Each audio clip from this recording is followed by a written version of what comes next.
Jadi tidak ada secret kok, no secret. Semua ya kerja keras, saling menjaga, Right. saling mengingatkan. Kalau ada kesalahan, kekurangan kita improve. There is no secret. Oke, there is no secret. Tapi kenapa bank lain nggak punya reputasi satpam seperti Satpam BCA? BCA, salah satu brand Indonesia yang terkuat sepanjang masa. Dan ada satu peran yang sangat sentral dalam pembangunan brand BCA, Satpam. Satpam BCA adalah sang brand guardian dalam arti sebenarnya. Berkali-kali viral, sering jadi bahasan di sosial media. Satpam di kantor-kantor cabang Bank BCA adalah para brand ambassadors. Apakah ini bagian dari strategi?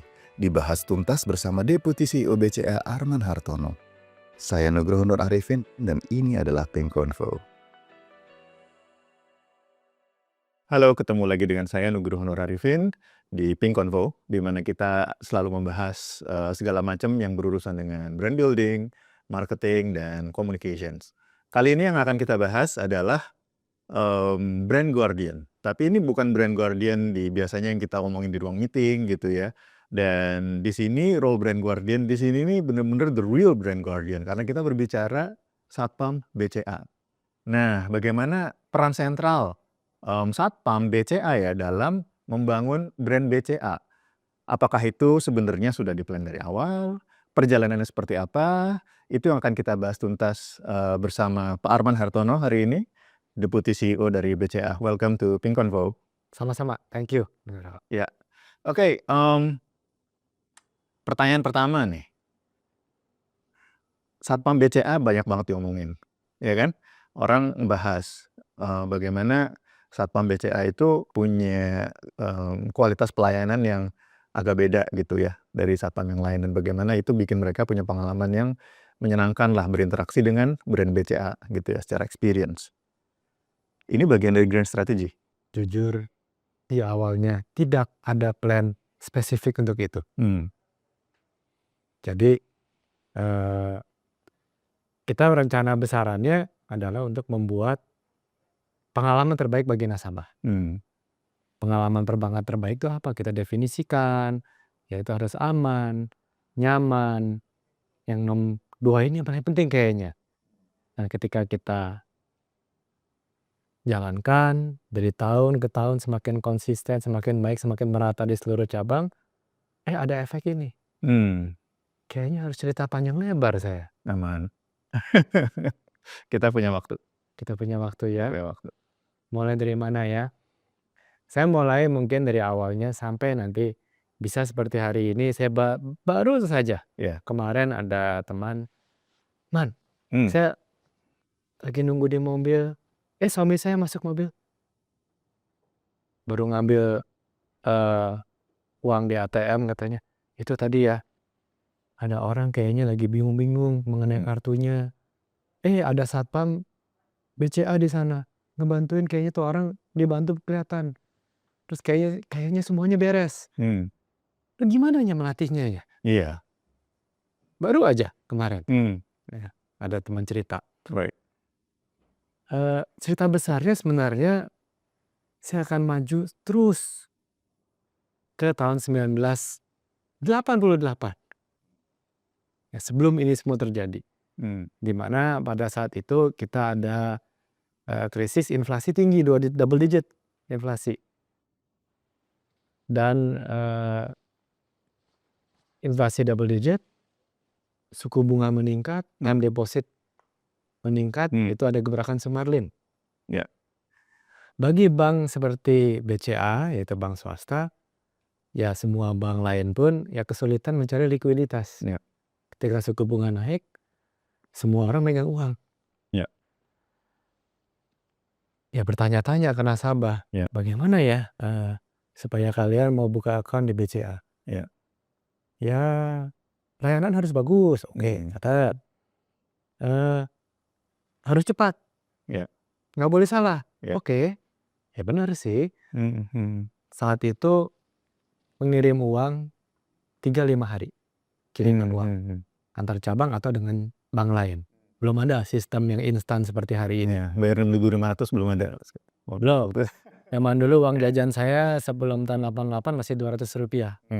Setelah tahun 88 inflasi kan naik ke Rp500.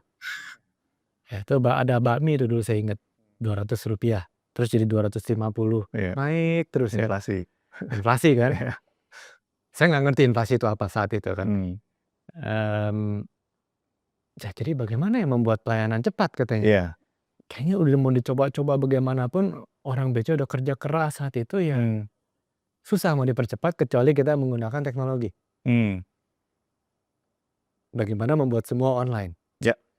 Sudah pernah mencoba komputerisasi tahun 1975. Pak Karyadi dulu pemimpinnya. Komputernya masih terlalu jadul dan orang-orangnya juga jadul, belum nyampe. Right. Sama-sama susah. Tahun 85 pernah coba lagi. Ya adalah pembelajaran. Tapi dengan kejadian tahun 88 kepepet. Aduh, yuk kita jadikan yuk. Bagaimana membuat semua cabang-cabang di BCA ini terintegrasi sehingga general ledger bisa tersatukan. Kita jalankan implementasi. Rekrut anak-anak muda, bikin tim spesial lah untuk membangun sistem ini. Tahun 88 masih sulit, tahun 90, 91 berhasil. Dan ketika berhasil, benar tuh, mau kirim uang instan. Nah itulah instant transfer, instant payment pertama kali di Indonesia, bahkan ya di Asia Tenggara nggak banyak. Di Asia belum banyak yang bisa. Karena harus menyambung dengan satelit dan lain-lain. Kesuksesan tersebut ditambah lagi dengan program marketing yang pas banget. Namanya Gebiar Tahapan BCA. Menjadi acara infotainment, edutainment lah. Legendary.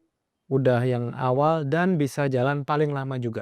Bisa mengedukasi nasabah, bisa ada entertainmentnya, penyanyi, penari, terus diselipin dengan adanya hadiah. Itu nasabah BCA dari 600-700 ribu tiba-tiba naik terus ke 1 juta, 2 juta, 3 juta, sampai 4 juta dalam waktu 5-6 tahun. Exponential growth. Yang mengakibatkan antrian yang panjang di bank-bank cabang kita. Sampai disebut bank capek antri kan. Klasik. Bukan niatnya kan. Bukan niatnya mau membuat nasabah antri. Tetapi ketika jumlah nasabah naik segitu banyak, tidak terbayang. Bahwa sebuah bank swasta pula gitu ya. Saat itu yang tiba-tiba bisa growth segitu cepat. Cabang kami tidak didesain untuk bisa melayani nasabah sebegitu banyak saat itu. Menyebabkan beberapa. Kita harus berpikir inovasi yang lain. Dan bagaimana mendengarkan komplain dari nasabah dan kita reaksi untuk perbaiki. Kalau yang dari inovasi, kita membeli ATM banyak. Tadinya baru beli 1-2 ATM karena ATM masih mahal sekali. Saat itu puluhan ribu dolar satunya. Saat itu mahal sekali. Kepepet. Udah. Beli berapa ratus. Beli 1000 tahun depannya. Langsung implementasikan ATM. Dikirain orang pindah dari cabang ke ATM. Yang ada ATM yang antri. Ditambahin fiturnya. Bukan hanya ambil tunai. Bisa untuk transfer, bill payment, dan lain-lain. Tambah antri lagi. Orang ambil ATM, belanja di toko, setor ke cabang lagi, tambah antri lagi. Menyebabkan experience-nya tidak ideal. Meskipun nasabah bilang ke BCA lebih cepat. Meskipun antriannya panjang daripada ke bank lain yang antriannya sedikit. Bagi para pekerja di BCA, kerjanya berat. Sebelum kita online system, teller itu paling 10-20 transaksi per hari maksimum. Setelah kita membuat sistemnya online, modernisasi, ya digitalisasi lah. Bisa 150-200 transaksi sehari. 10 kali lipat ya. 10 kali lipat. Bagi yang kerja juga berat. Bagi nasabah juga datang ke cabang lihat antrian begitu banyak. Belum terpikir sampai ke satpam bagaimana segala. Tapi kita sudah terpikir ini bukan experience yang ideal yang kita bayangkan. Bagaimana membuat semuanya lebih cepat, aman, tidak ada yang salah, teliti, tapi nyaman. Nyaman itu bagaimana? Kan sebagian besar karyawan juga belum paham apa itu aman nyaman itu seperti apa sih? Kalau hanya bicara seperti ini kan translation-nya banyak. Diejawantahkan dong. Kita mau lebih ada elemen hospitality. Bukan hanya layanan service, datang, ngantri, dilayani, beres, pulang. Bukan. Karena waktu dulu kita masih kecil, bank yang kecil, kita ingat, nah kenapa nasabah kembali ke kita lagi? Karena ada memori, karena ada story Right. yang dia ingat. Ya. Bukan hanya karena ya secara fungsional beres, Bener. tapi ada emotional Ya. experience yang membuat dia ingat, dia kembali lagi menjadi nasabah kami dan membawa teman-temannya. Ya. Nah itu kita definisikan bersama. Bertemu dengan ada perusahaan lain yang juga mengalami tantangan yang sama. Namanya Singapore Airlines. Dia juga sedang mau berkembang global, menjadikan Singapura itu transit hub yang penting di Asia Tenggara. Ya. Dan pesawat Singapore Airlines itu dikenal di semua tempat dan mempunyai ide bagaimana ya ada elemen hospitality di dunia airline. It was in the 80s. Nah ini mulai tahun 90-an. Udah 90s lah ininya. Ya. Ya. Mereka juga baru berkembang kan 80 90 Ya, berkembang. Dan membutuhkan sama, tantangannya sama. Kita bicara kenapa nggak bikin tuh Right. semacam service quality center. Ya. Ada namanya SQCI di Puncak. Nah di sana membicarakan mengenai budaya. Ya kalau mau pelayanannya experience-nya bagus, harus dimulai dari experience yang bagus di tim kita sendiri dulu. Ya. Maksudnya bagaimana? Ya pekerja di BCA bagaimana? Ya datang kerja, di briefing oleh pimpinan, ikuti perintah, beres, ikutin, udah kerja pulang. Nggak cukup. Kita harus membangun experience menjadi karyawan di sebuah perusahaan itu pun juga engaging. Right. Ada memori juga. Nah mulainya dari mana dong? Harus dari pimpinan yang memberi contoh. Contoh seperti apa? Ya mau ramah, ya pimpinan ramah ke tim. Ya. Mau ada budaya ya menyapa nasabah, ya para pemimpin menyapa timnya dulu dong. Bener. Oke deh, kita mulai latihan. Nah itu latihannya contohnya yang sederhana dulu, bersih-bersih misalnya. Mau membuat cabang itu bersih, ya pimpinan ikut bersih-bersih. Sebagai contoh Pak Andre Halim saat itu juga direktur, dan anaknya Pak Sujono Salim, anak pemilik ya yang dulu, dia terkenal tuh, tiba-tiba semua orang tahu ceritanya, dia membersihkan WC. Dia membersihkan WC, saat itu ya semua orang ikut kan.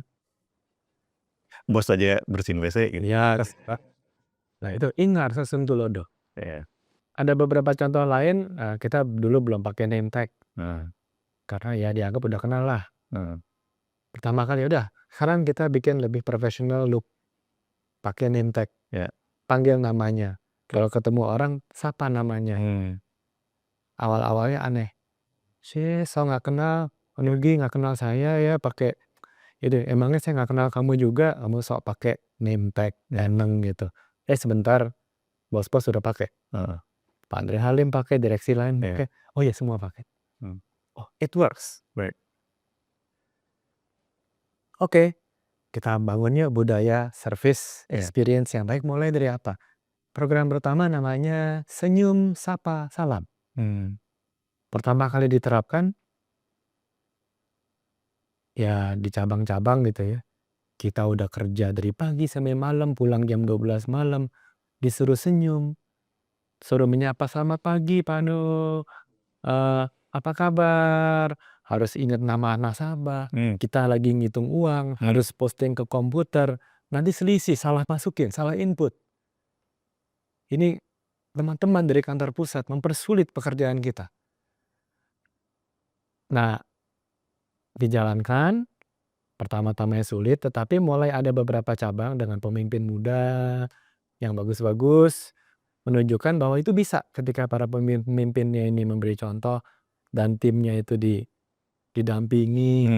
Bisa, benar-benar bisa 1, 2 cabang mulai bisa konsisten. Semua orang di cabang itu bisa senyum, bisa menyapa, Right. selamat pagi, salamnya juga tepat, ya, dan bisa ingat nama nasabah.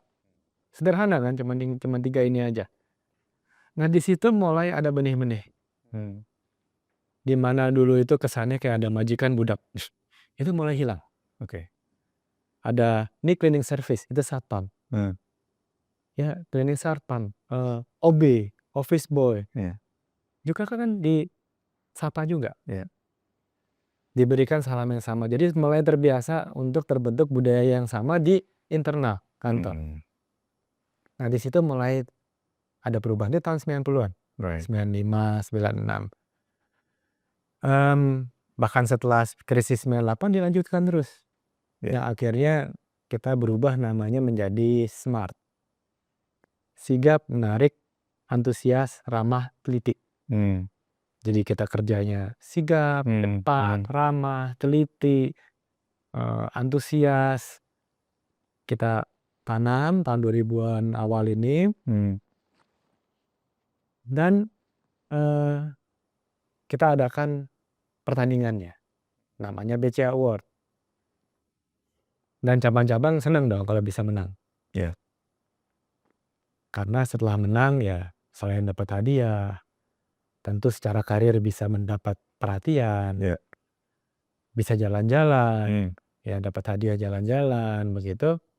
Dan itu dirayakan bersama-sama dengan cabang. Seluruh anggota termasuk satpam, cleaning service. Apakah di tahun 2000 awal satpam BCA belum seperti sekarang? Enggak juga. Sudah ada beberapa cabang yang bagus. Satu tim semuanya itu benar-benar sigap, dia saling menyapa, dia sopan samanya, teamworknya bagus, dan banyak sharing ke satpam, dan sharing pun juga mulai sering, satpam itu sering sharing apa yang terjadi di depan mesin ATM.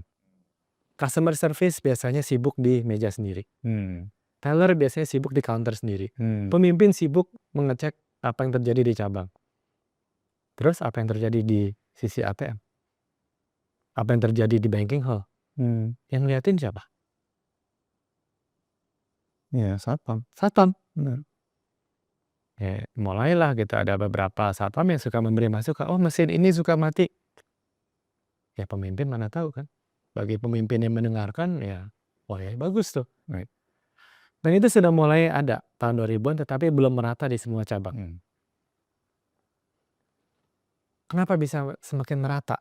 Yang membuat ini bisa menjadi fenomena itu merata di mana-mana, bukan hanya 1, 2. Konsisten ya. Benar. Dan itu sebenarnya kemudian orang berpikir apakah ini bagian dari strategi. Karena as if itu jadi kayak standarisasi. Iya. Ya kan? Ide kita bukan standarisasi satpam. Ide kita adalah standarisasi customer experience. Sama standarisasi team engagement ada. Ya. Bagaimana kalau pekerja di BCA bisa sudah mendapatkan nuansa kerja ini begini. Ya. Kalau Anda butuh bantuan tinggal begini ada yang bantuin. Ya. Kalau Anda ada masukan begini, masukan akan didengarkan. Itu yang lebih kita pikirkan. Ya. Tidak terpikir sampai ke satpam. Contoh 2004 saya jalan-jalan ke Bandung. Pak Yahya saat itu juga lagi ke Bandung. Kita ke cabang berbeda. Malam kita bertemu. Pak, bagaimana Pak? Kunjungan kemana saja? Tadi ke cabang Soekarno-Hatta. Gimana Pak layanan? Siap perang Pak? Itu positif negatif Pak. Siap perang itu ya tampangnya sangar. Kerja sih tapi kurang senyum, kurang begini. Dan kepala cabang di situ. Pak Daniel namanya. Dia mendengarkan, catat. Malam kita makan bareng. Dia tanya, apa tuh maksudnya service yang bagus, hospitality bagaimana? Kebetulan kita lagi makan di Padma Bandung. Ya. Nah itu satpam di Hotel Padma itu belum hujan dia sudah siap payung. Sudah ada jas hujan. Yeah. Nanti benar hujan. Dia sudah nasabah datang mobil buka pintu dia mayungin, apa. Kok kita belum terjadi ya? Gitu. Oh ya belum. Terus ada cerita lain lagi, dia tanya, "Bapak ada cerita apa?" "Oh ya saya pernah tuh mau beli, baju, anak saya masih kecil, kebetulan lagi sale, kebetulan lagi liburan di Jepang. Pas ada, baju untuk anak-anak, ya ada wedding ya, mau jadi flower girl atau apa, cocok nih modelnya." Dicari, tapi nggak ada ukurannya. Ya sudahlah, saya jalan-jalan. Sebentar lagi ada orang Jepang teman yang tadi deketin saya, ngajak ngomong bahasa Jepang. Saya bisa Jepang juga, ya. Ada nih, dibawa lagi ke tempat tadi, dikasih tahu temannya dari toko yang lain lagi bawa yang ukuran yang saya mau. 1 jam sampai. Saya makan, saya kembali, bajunya sudah ada, saya beli. Nah ini bukan hanya service, ini ada teamwork, ada komunikasi, ada ekstra effort, mau repot. Benar. Padahal yang tadi ketemu sama saya pertama dengan yang kedua beda kan. Ini budaya ini kayak begini. Apapun, dia own the problem. Right. Dia own the problem and bareng-bareng dia akan cari solusinya. Nggak peduli itu siapa. Rupanya Daniel ini nangkep. Nggak tahu berapa lama kemudian, berapa bulan kemudian, kita lihat rating layanan di Soekarno-Hatta ini meningkat. Dan akhirnya tahun itu juara. Bukan hanya sekali, 5 kali berturut-turut. Dan yang dilakukan ya itu. Benar-benar seluruh timnya itu akhirnya paham apa itu layanan baik, mau repot bareng-bareng, tidak melihat kerjaan dia apa, saling cover. Right. Dan di situ sudah terbentuk. Satpamnya itu akan melihat, membukakan pintu, nasabah memberi salam, "Selamat pagi Pak Arman, selamat datang di BCA. Apa yang bisa dibantu?" Dia mengarahkan, "Oh mau transfer, mau ke situ, mau apa kemana." Loh, menjadi pertanyaan, ini keamanannya bagaimana dong? Siapa yang merhatikan keamanan? Setelah kita survei, persepsi nasabah terhadap keamanan meningkat. Karena bukan hanya satpam, tapi semua tim itu lebih memperhatikan siapa yang datang ke cabang. Jadi kalau ada yang itikadnya aneh-aneh, dia sudah keluar cabang. Dikenal lagi. Yang masuk cabang berapa kali oleh satpam dan oleh timnya dikenal. Kan jadi bagi keamanan lebih baik. Oh begitu ya. Dan karena juara, cabang-cabang lain menyontoh. Jadi makin banyak yang standarnya seperti ini. Dicontoh lagi, dan akhirnya setelah bertahun-tahun merata. Nah kejadian merata ini, mulai ada cerita-cerita. Ada nasabah kartu tertelan mesin, nggak tahu mesinnya lapar atau bagaimana kan. Bisa aja ada kejadian mesin truk, dia kalau dianggap ini kartunya error, dia telan, dia bingung nih apa nih ya, kartu aneh nih, dia telan. Dan satpam yang tahu kan satpam, yang lain sibuk di cabang. Satpam langsung info ke kepala bagian atau pemimpin, ini ada yang tertelan, nasabah panik, bagaimana ya?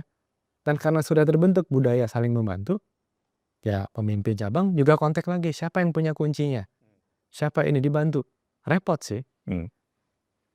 Nah itu jadi cerita masuk tuh ke dulu kalau ada sosmed pun Facebook. Sosmednya belum yang TikTok apa belum ada. Facebook atau masuk ke surat pembaca di koran gitu ya. Itu bukan hanya satpam sebenarnya, ada cerita mengenai customer service, mengenai duty officer kami. Tetapi karena yang memang pertama kali dilihat satpam, kalau di survei nasabah memang semakin kuat memorinya itu satpam. Karena benar-benar kalau kita berbicara pengalaman orang ke kantor cabang ya, bisa dibilang the face of the brand, ya dalam hal ini satpam kan, yang pertama kali kan. You cannot make second first impression gitu kan. Tapi apakah terpikir di awal? Tidak. Jadi sebenarnya bagaimana berkembang proses satpam BCA ini punya role begitu besar dalam pembangunan brand BCA itu sebenarnya justru adalah sebuah refleksi. Iya, definisi marketing apa dulu gitu kan. Iya. Ya bagi kami ya kita usaha jasa layanan. Checklist pertama marketing adalah jasa layanan kita sendiri. Benar. So if your product or service is great, then in itself it's a product advertisement, iya kan? Ya. Ya, jadi kalau karena layanannya bagus, itu jadi bentuk komunikasinya juga gitu.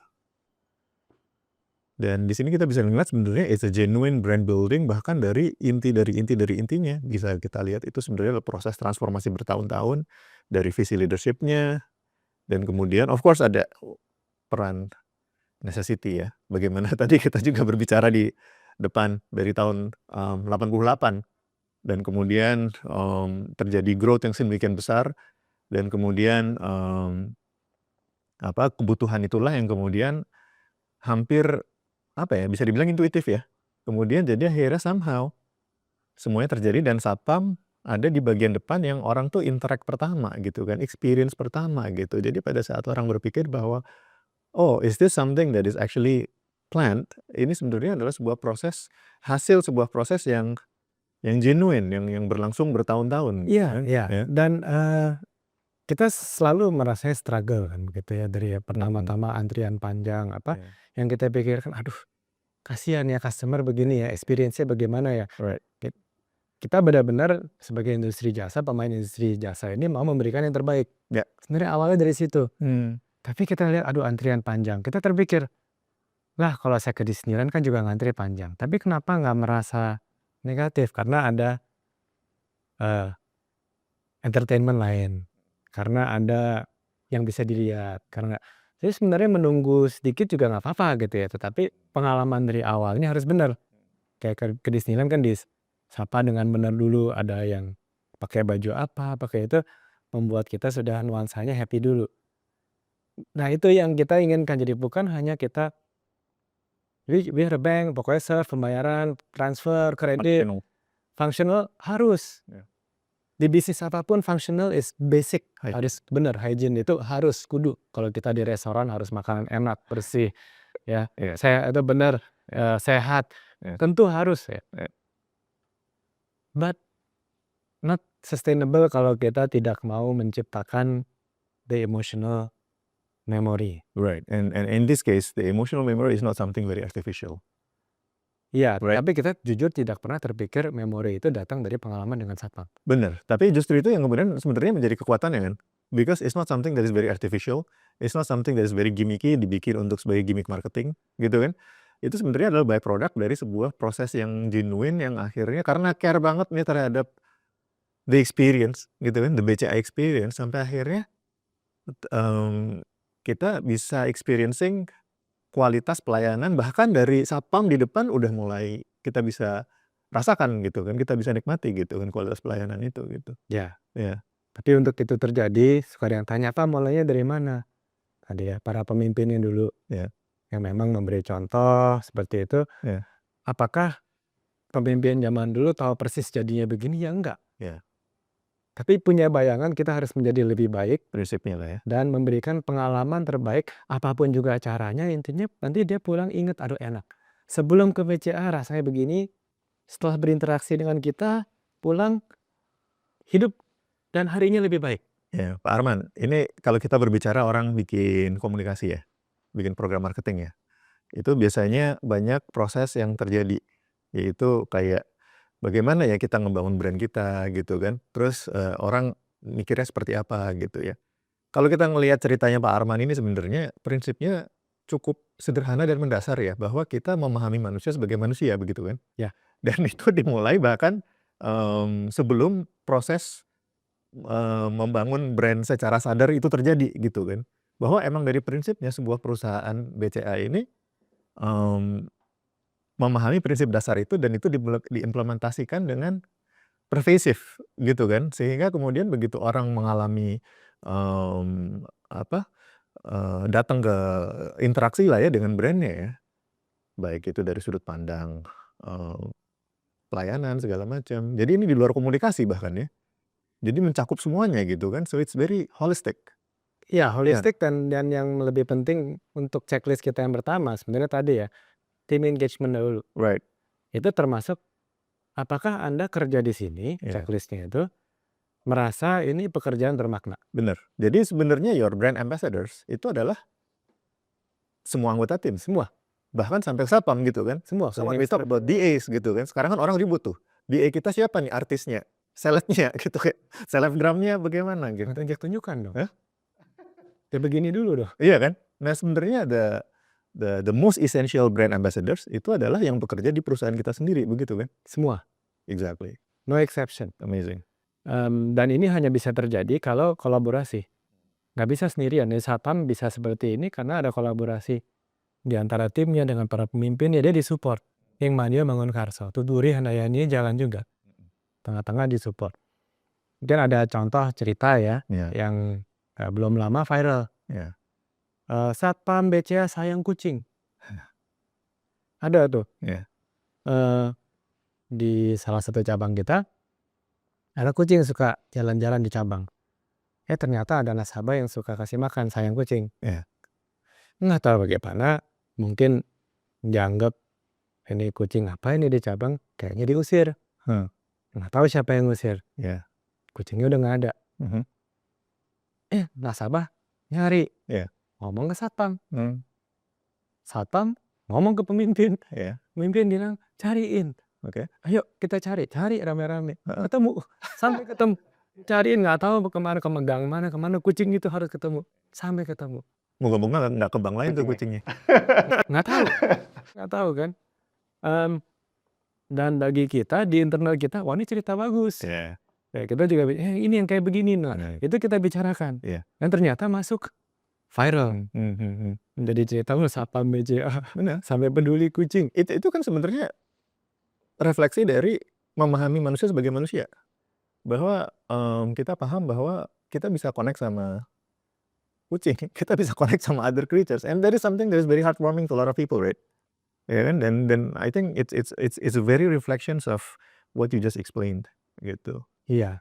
Dan itu yang kita harapkan ya sampai hari ini ya masih journey ya, ini masih perbaikan terus, jaga konsistensi. Tapi ya saya sendiri juga terkagum-kagum gitu kalau melihat apa yang sudah terjadi 30 tahun terakhir dari dulunya seperti apa sekarang sampai bisa terbentuk ini menjadi maskot. Bener. Nah ini kalau kita berbicara tadi Pak Arman menyoroti 30 tahun ya. Proses yang sama sekali tidak bisa dibilang pendek kan. Dan di situ kita bisa melihat sebenarnya the real consistency dan pemikiran atau visi holistik dalam membangun brand BCA gitu kan. Konsisten bertahun-tahun dengan fokus yang selalu sama, yaitu adalah how do we actually provide the best service and the best experience gitu kan untuk customers lah ya. Ya, bukan hanya customer, bagi kita semua. Bener. Termasuk yang kerja. Bener. Bagi satpamnya juga. Bener. Bagi tim di cabang juga. Amazing. Karena dengan di cabang itu memiliki satpam seperti itu happy. Satpam pun juga kita survei. Bagaimana kerja di BCA? Oh beda Pak dengan tempat lain. Kita di sini merasa ada yang peduli, kita ada teman, kita bisa kerja sama, saya belajar banyak. Bener. Morning briefing diajak bareng. Jadi itu bukan sesuatu hal yang kayak please be nice to the customers. Tapi itu sesuatu yang dia juga rasain bahwa because it feels nice to work here. Dan kemudian you can just feel it when you just when you enter the branch, when you interact gitu kan. Tidak bisa kita minta orang be nice to others kalau kita tidak nice ke mereka. Exactly. Orang sekelilingnya tidak nice ke mereka. Exactly. Orang bisa menjadi behaviornya ya. Behavior orang itu tingkah lakunya menjadi seperti sekarang. Karena dikelilingi oleh mungkin 5 orang yang juga behaviornya begitu. Bener. Kalau kita terus dikelilingi oleh orang yang asal-asalan, cuek, ya kita jadi cuek. Bener. Kita dikelilingi oleh orang yang sopan, peduli, mau repot. Kita mau pasti jadi repot. Iya. Itu yang target kita itu. Bagaimana membuat budaya, nuansa, dan bagi semua orang yang kerja di BCA merasa ada makna, dia ada perbaikan, ada yang peduli. Kita belum lihat yang keluar dulu, ternyata jadi keluarnya seperti itu. Bener. Ya. Nah kalau kita berbicara rekrutmen nih, apa kriteria yang dicari? Ada kriteria khusus nggak? Kriteria khusus, kita besaran yang normal ya, akademis cukup, karakter baik, ada talenta, Mhm. di hal apapun juga. Gimana tuh kita ngelihatnya? Bisa nyanyi, Oke. bisa melawak, Oke. bisa menulis, Oh ya, bisa membuat lagu. how do you test this? Ya coba aja ditanya, "Kamu punya talenta apa yang khusus? Coba yang unik coba." Bisa bikin video, Oke. ada yang, ada ya yang ini beneran ya, jagonya bikin, kayak prakarya dengan kertas, kardus, Art and craft? art and craft. Ya. Dia bisa bikin patung, bikin Oke. kayak orang-orangan, Right. bikin Sensibility. artwork, anything. Ya. Itu karena, orang yang sudah mengeksplor talenta atau apapun juga, artinya apa? Dia sudah mau spend waktu. Dia paham bahwa mau jadi sebuah talenta mungkin bukan karena dari lahir. Ya. Dia paham, dia sudah spend waktu banyak latihan untuk hal itu. Karena apapun yang ada nanti di hidup, apalagi kita hidup di pelayanan, produk apa, layanannya bagaimana, apapun, we have to spend time. Itu butuh waktu untuk membuat sebuah kebiasaan apapun juga. Jadi orang yang akademis baik juga seharusnya dia paham, dia pernah spend waktu cukup banyak untuk akademis dia. Ya. Karakter baik juga butuh waktu. Membangun talenta butuh waktu. Ya, semoga yang kriteria seperti ini dia paham untuk apapun yang nanti dibutuhkan di masa depan di teman kerja, you need time and effort, mau strive untuk belajar hal baru itu. Karakter. Ya, Iya. ya. Tapi kan mau tahu karakternya gimana? Bagaimana? Ya lihat aja dia sudah pernah membangun apa saja di kehidupan dia. Menarik banget. Karena biasanya ya proses rekrutmen seperti itu terjadi biasanya untuk mungkin di bidang lain ya. Kayak misalnya kita interview orang untuk ya kalau kita kan di bidang komunikasi, di bidang kreatif gitu kan. Itu salah satu pertanyaan yang suka saya tanya gitu kan. What's your interest gitu kan. Kalau nggak kerja ngapain gitu kan. Dan begitu itu juga diterapkan bahkan dalam proses rekrutmen satpam nih di BCA gitu kan. Itu sebenarnya berarti kita bisa melihat bahwa bahkan dari apa ya, dari proses rekrutmennya itu sendiri yang dilihat adalah sekali lagi adalah aspek manusia. Ya, bahwa it's not only about making sure that kantor cabang itu aman, ya kan? Ya, dan aman itu apakah hanya dengan satpam cukup? Ya. Enggak loh. Ya. Kita harus rame-rame. Benar. Yang paham bagaimana mengamankan mobile banking, account aman, customer service paling paham. Ya. Dia sehari-hari memberi advice ke nasabah, Right. Pak, didinin Pak ya, user ID, password diamankan, begini apa segala macam. Nah, satpam belajar dari dia. Oke. Dari customer service biasa sharing. Ya. Ya, untuk yang keamanan di cabangnya, satpam tahu yang kayak gini-gini nih aneh nih. Biasanya hati-hati nih sama begini. Sus. Ya kan? Iya. Dan mereka tahu. Mereka dilatih untuk itu. Kan sharing. Right.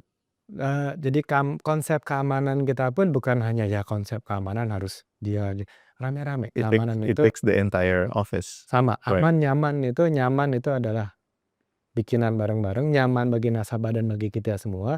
Aman pun juga konsep aman bagi nasabah dan kita semua. Dan semua saling look out for each other. Awesome. Itu sih yang kita bangun dan saya syukur ya hasilnya seperti ini positif. Kita berterima kasih juga untuk para netizennya. Sering nyaut. Netizen itu kan sebenarnya manusia tuh. Ya kan? Netizen kan sebenarnya manusia. Dia bisa melihat sesuatu hal yang dia bisa relate tuh. Ya kan? Dan I think it's only reflections of the great work that you guys have done sebenarnya. Ya. Iya, jadi kita lihat di Insta, di TikTok, ya BCA semua beres, ada yang untuk solusi BCA kita, itu yang aktif di sana benar-benar sering nyaut dan, oh iya saya tadi pengalaman gini, dia cerita, saya pengalaman gini. Terus ada yang nyaut lagi, saya juga loh, saya ada pengalaman kayak gini. Wah, saya ada pengalaman begini. Terus jadi, berulang itu tidak di-plan, kita tidak ada plan apapun. The most beautiful part of this, berarti zero media investment.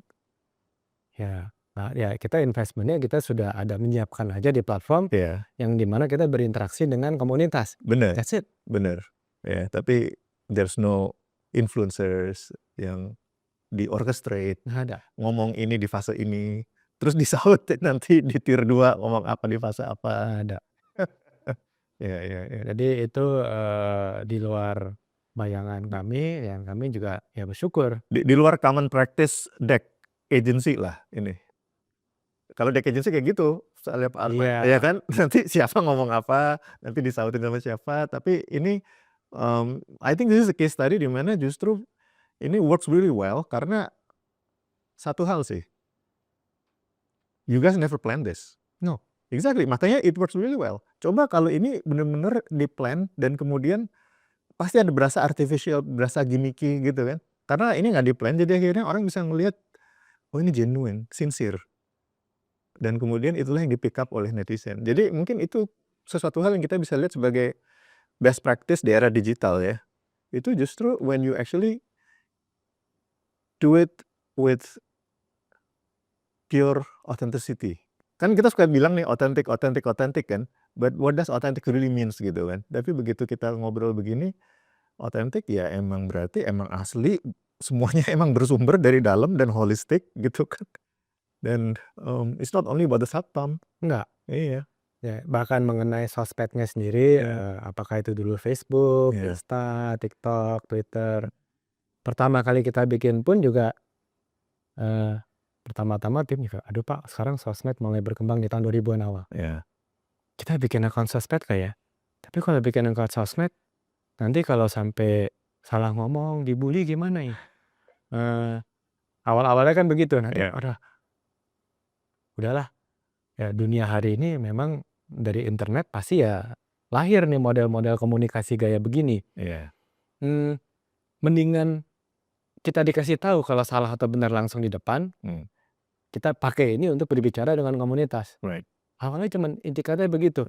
Kita pure, kita hanya ingin mendengarkan komunitas ngomong apa, kita dengarkan dan kita review diri sendiri, bisa diperbaiki, kita perbaiki, butuh jawaban kita jawab. Dan sebagian besar ternyata bukan komplain, sebagian besar bisa cerita, masukan, pertanyaan, informasi tambahan, malah saling mengedukasi sendiri. Itu pun juga di luar plan kita, yang kita tidak terbayang ya tadi. Oh layanan bagus gini-gini. Nah satpam itu yang kok kenapa yang ini bergulir, lucu tuh. Ada proses training khusus nggak? Kita training penting.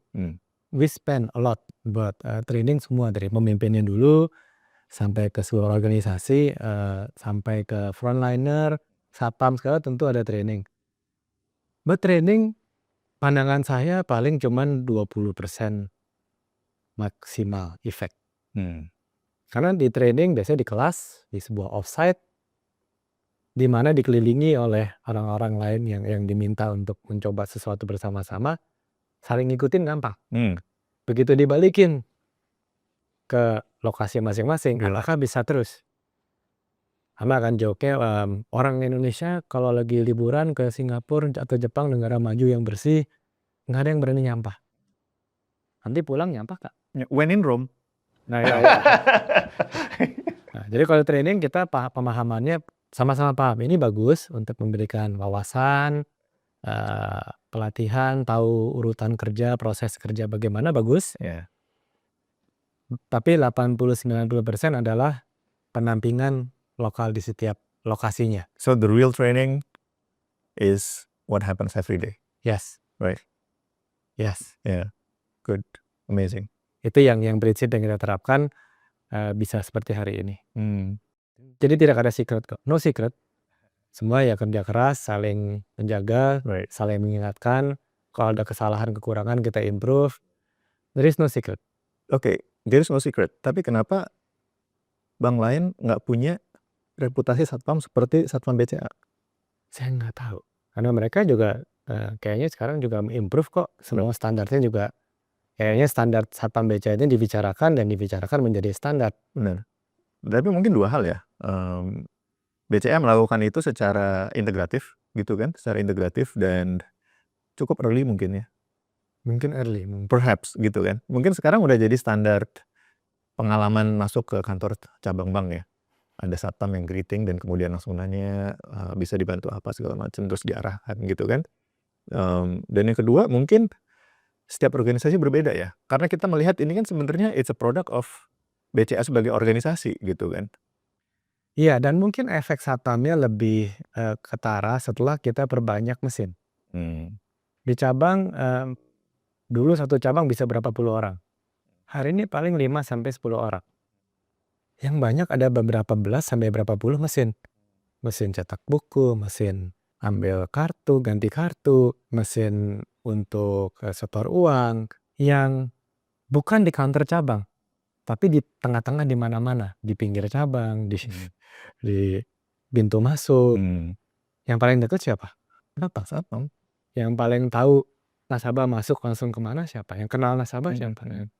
Kayaknya tidak sengaja karena kita juga transformasi jenis model cabangnya menjadi banyak mesin, banyak hal yang bisa dilakukan oleh mesin atau call Halo BCA,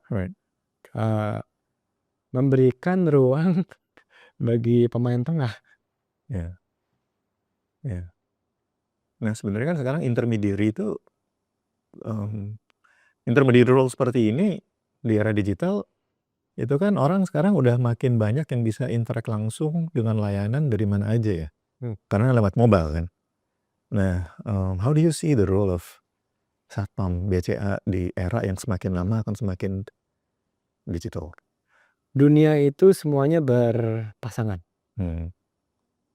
Ada kesulitan, ada opportunity, solusi. Of course. Ada kesulitan, ada solusi. Yeah. Ya. Ada digital, ada analog. Ada analog, butuh digital. Right. Kita bicara sekarang nih analog ya. Yeah. Direkam oleh mikrofon kita, konversi menjadi digital. Nanti di replay lagi menjadi analog lagi kan. Right. Nah sama. 99,8% transaksi di BCA itu digital langsung dengan mobile app atau dengan mesin atau dengan API apapun juga. Hanya 0,2% yang di cabang. Tetapi dari berapa banyak? Dari 180-an, 190 juta transaksi sehari. Jadi yang di cabang masih banyak. Ini faktanya orang hanya buka akun digital seperti mobile banking, internet banking itu dan ke ATM hanya kalau ada cabang di sekitar radius berapa kilometer. Saya bertemu dengan Apple. Apple itu kan banyak pembelian online. Pembelian iPhone, tablet, bisa online kan? Tapi nyatanya orang hanya beli kalau di dekatnya ada toko. So jangan terpisah-pisah antara offline, online. You have to see it as an entire experiential ecosystem. Ya, bahwa kalau kita sebagai bank hari ini tidak punya mobile app internet banking konyol. Tapi kenyataannya hanya internet mobile banking tanpa cabang. Also cannot work. It can, ada beberapa orang buka. Tapi ketika kita buka cabang, jumlah nasabahnya jauh lebih tinggi, cost of acquisition jauh lebih rendah. Dan memang tetap beda. Bahkan di BCA sendiri kita ada rating layanan kita bagaimana. Tidak semua cabang sama. Yang layanan lebih bagus, yang memang business performance lebih bagus. Karena ya nasabah lebih percaya, lebih ada emotional attachment dan lain-lain, loyalty lebih tinggi, tetap tidak berubah. So again, it's the human aspect, right? Because you want to see face, gitu kan? And then you want to connect with other people, right? Other human, and then there's something about it that cannot be replaced with digital experience whatsoever. Tetap namanya call center important. Oh kan semua digital. Gimana dong, ada apa-apa? Kalau nggak ada cabang gimana? Lagi jalan gimana? Lagi kerja bagaimana? Nggak sempet ke cabang bagaimana? Call. Halo BCA kami juga ya sangat sibuk. Dan juga ya kelas dunia juga. Bukan, again, Halo BCA juga menjadi kelas dunia, not by design, by plan. Kita just mau bikin pengalaman kita dulu. Memberikan layanan dulu, jawaban suka salah, lama, telepon lama. Kita ingin perbaiki akhirnya menjadi bagus. Satpam juga demikian, semua yang ada di BCA demikian hanya karena ya kita memang industri jasa yang harus menjadi lebih baik terus. We learned a lot today, especially myself from the point of view of communications practitioners gitu ya. Biasanya kita ngebahas brand building itu ya itu tadi, ya kan? Kita membahas bener-bener, secara iklan seperti ini, kemudian social media ngapain, how do everything this, it connects very well gitu ya in terms of integrated marketing communications gitu ya. Tapi actually when we talk about what you just explained, semuanya justru bermula jauh sebelum proses itu terjadi gitu kan, dan itu justru pervasive banget. Communication important ya, tetap. Communication important. Very important. It's part of it's a big part of brand building. But what happened with BCA dan kisah suksesnya, terutama kita ngeliat sini dari sudut pandang Satpam ya, itu sebenarnya adalah indikator bahwa the true brand building happens every day di semua kantor gitu kan, and it's actually a reflections of what happened within as an organization. Betul. Gitu kan. Amazing. Pak Arman, thank you for your time. Thank you. Yeah, great chat. Thank you. Yeah. Semoga bermanfaat. Iya, banyak banget yang kita akhirnya bisa discover, karena emang kalau kita ngelihat topik Satpam BCA yang kita lihat itu tadi ya, virality, dan kemudian the nice stories about it, kayak yang tadi bagaimana ada kisah tentang bahkan even kucing yang suka ada di situ juga bisa jadi sesuatu hal yang penting untuk experience customer gitu kan, because you like to interact with something that is very regular, and cat is regular there, right? Dan kemudian bagaimana Satpam dan kemudian the entire office could actually facilitate even that experience to happen gitu, making sure quality control gitu kan. Yeah. And di luar cerita yang terdengar di netizen, kita di dalam BCA sendiri pun juga merasa sangat terbantu dan sangat enak adanya Satpam yang luar biasa. Ya, di kantor kami pun kita merasa adanya Satpam dan kita saling kenal. Saya kenal mereka, mereka kenal saya, dan mereka pindah lantai atau pindah gedung kita saling kenal. Very comforting. That's the right word, comforting. Yeah. Yeah. Okay, thank you for your time. So hopefully we can have a follow-up chat, maybe on other topics gitu ya. And congratulations for the brand. It's a very good brand, dan sekarang kita tahu kenapa brand BCA itu emang selalu konsisten menjadi brand terkuat, bukan cuma di Indonesia ya. Kalau kita ngelihat bahkan mungkin di Asia kita bisa ngelihat sebagai bank gitu ya. Mungkin kita bisa ngelihat bahwa salah satu brand terkuat yang datang dari Indonesia adalah BCA. Okay, thank you so much for the time, and wishing you much success in the future with BCA. Sama-sama. Yeah. Sama-sama. Yeah. Thank you. Pink Convo dipersembahkan oleh Pink, a holding company that leads agencies and startups to unlock new possibilities. Saat ini, Pink adalah salah satu jaringan perusahaan komunikasi pemasaran terdepan di Indonesia, meliputi Pantare, Mata Angin, Imadi, W3P, Tangga, MTP, Kunci, dan Kamulyan. Pink Group menangani brand-brand terbesar di Indonesia. Get in touch, find out more, www.pink.group.